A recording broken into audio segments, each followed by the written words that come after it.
Hey guys, yesterday's tip of the day touched on feeling guilt or shame in the early days of sobriety. As a follow up, today I'll explain in some more detail what is actually happening. If anything, you would expect to feel happier and feel like what we are doing by getting sober is the right thing to do. Yet still, so many struggle with the feelings of guilt, shame, remorse, even lack of self worth and no self love, which of course affects us mentally and then puts us at a much greater risk of relapse, especially in the early days. Thing is, what we perceive as feelings and emotions are really just chemicals in our bodies and brains, or more specifically, a certain balance of chemicals, chemical receptors, and neurotransmitters. As you know, drugs and alcohol change the balance of these chemicals, and this is a main reason why so many use chemicals like drugs and alcohol in the first place. They not mistakenly, but they want to feel better by getting temporarily high, or alternatively to numb the pain of feeling sad, depressed, traumatized, or helpless in their situation. Alcohol, for example, changes the chemical balance in the brain and lowers inhibitions.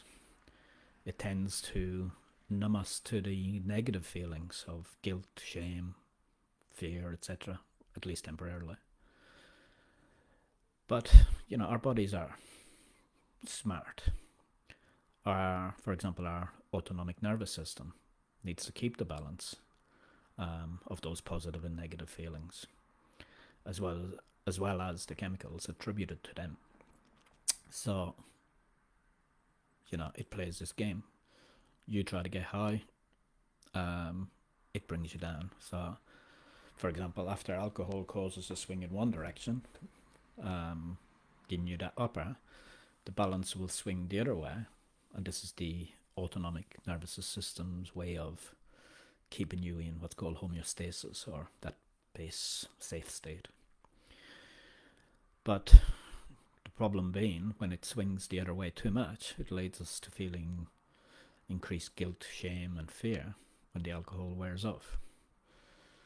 And, the next day, this is what tempts us to do it all again. However, when we quit and begin our journey in sobriety, doing it all again is not an option. So, we need to learn how to help our autonomic nervous system to maintain that base state, especially in the early days when the balance is still out and our autonomic nervous system is trying to anticipate, let's say, our emotions and feelings. But it's doing so based on our past, that is, our old habits, means that it will sometimes expect us to still to participate in that addictive behavior, simply out of habit. And we'll get it wrong and we'll release chemicals as a counter. So it'll release a downer expecting you to have an upper. And this is the reason behind the moodiness, the lack of motivation, the anxiety, etc. So yeah, it's not easy in those early days. It's key, however, to focus on our new sober present rather than our alcohol-soaked past. It's especially important not to look back on those days as only being fun thanks to being drunk. That's the classic illusion that the little voice in our head tells us about all that we're missing by giving up, supposedly. It's important also not to wallow in guilt, shame, or self-pity. What's done is done. Now you need to focus on staying sober, and the best way to do that is by practicing these 3 steps.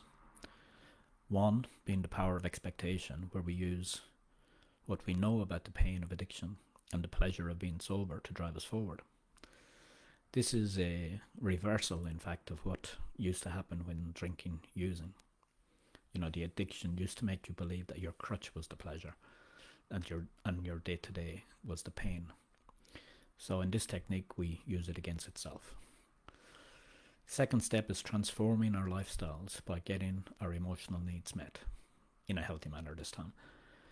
And the third important step being anticipating those triggers so as to avoid temptation. So yeah, there we go.